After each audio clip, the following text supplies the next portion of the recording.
Hey everyone, Ivy League Gaming here, and today we're playing Raid Shadow Legends, and we are talking clan boss again. Now you're probably confused because you're going to be like, didn't you just rebuild your clan boss team? Yeah, I did.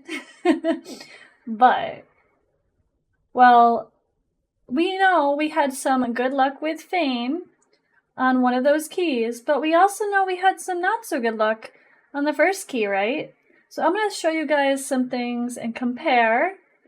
And what I actually did was I built Rugnor Goldgleam instead of Fayne, and spoiler alert, he's better. Less high of stats, still better.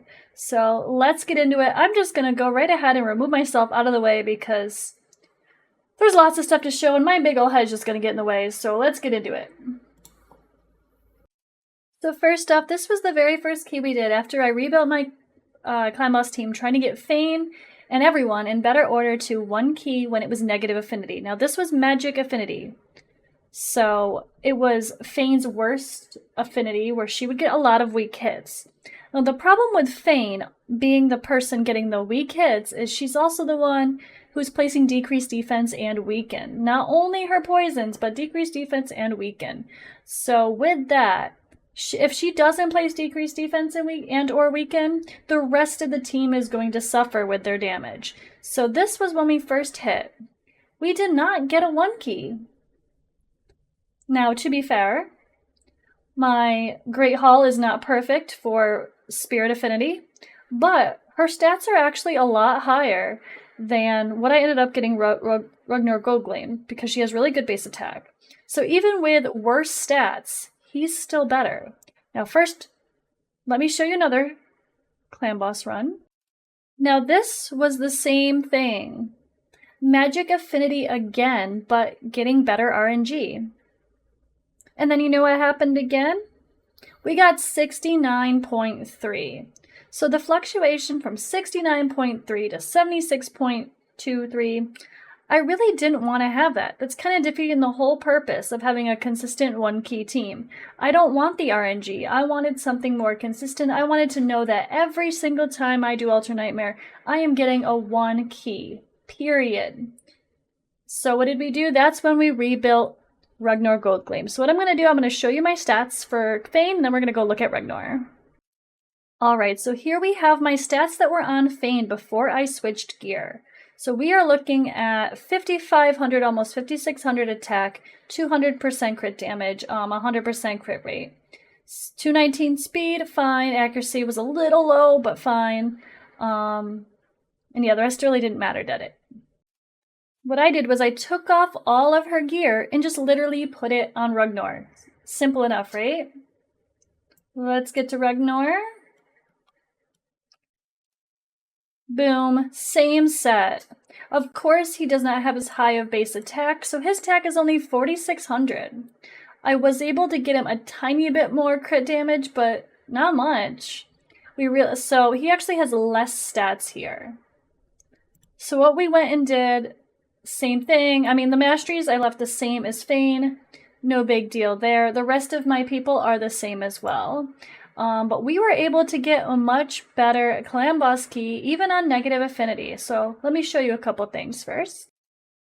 Alright, so we are looking at the first key I did, which was force affinity. I should say the second key I did, actually. I believe the one before that. There we go. The first key I did, I should say, was the same affinity with Fayne, magic. 78.76 magic affinity. Of course, this is a neutral affinity if you look at it. Everyone's void and seeker is also magic. Neutral affinity is 78.6, solid 1 key, no problem there. And then boom, we went to force. This is the negative affinity. Now, of course, it's a negative affinity now because of seeker. This is the only affinity that was really of concern. So seeker, of course, can get weak hits, so he's going to do less damage. But we don't have to worry about seeker placing any debuffs that matter. He doesn't place any anyway. We don't have to worry about him not placing poisons. He's just, it is what it is. We do have Painkeeper still in a toxic set, so there are some poisons being placed. Rugnor has only Relentless gear, as I showed you. Not toxic gear, just placing decreased defense, weaken to help everyone else do more damage. And he also, of course, just does some decent raw damage himself. So I actually went in, I wanted to make sure this was going to be consistent, and I actually did it again today. And by turn 46, we'd hit our 1 key. A few more turns left to go. No questions, I think this is a much more consistent run. So let's get into the characters and I will show you the runs. In case you missed my other videos, I do want to make sure this all has all the information within this one video, showing you their stats, their masteries, etc. So Rugnor is our damage dealer. I showed you those stats. We could definitely boost his attack just with some better rings or amulets, or hell, even a better banner. Plenty of flexibility here. We want to push him, and of course, ideally, I'd like to get some more crit damage on him. Now, masteries, here we go. It's easy peasy. Also could have taken this, but you don't, or this. Neither one are affecting us in Clan Boss, didn't really matter. So these are just kind of extra. These are all, these three right here don't matter, but I can see they don't really matter for sake of Clan Boss. So that's what we went with for him. Now he is the damage dealer, so let's go to our first Maneater.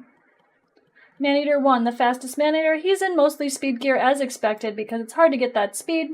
266 speed, 3200 attack, 100% crit rate, and 224% crit damage. In a perfect world, obviously I want higher crit damage, but that's harder to do when you gotta get higher speeds. Let's see, Maneater, same thing. Masteries here. And of course the other Maneater is in the same masteries, but he is in standard gear as well. I used to have them in Fury. Fury would be ideal, I still think, for Maneater. But in this build, we might actually want toxic gear. But right now we've got 3300 attack, 240 speed, 100% crit rate, 262 crit damage. That crit damage is solid with a decent bit of attack. Maneater doesn't have the best base attack, so it is kind of hard to get him high attack, to be honest. The attack percentage doesn't scale very high with him. I think in a perfect world, we'd actually, which is something I could do if I was worried about this being a 1 key, is we'd put that Maneater in a toxic set, maybe stealing my best toxic gear off of Painkeeper. But look at my best toxic gear damage-wise, only gets me 180% crit damage. So honestly, because I want to get him doing more raw damage, I figured I will just stick to letting him do the raw damage and let Painkeeper stay in one toxic set.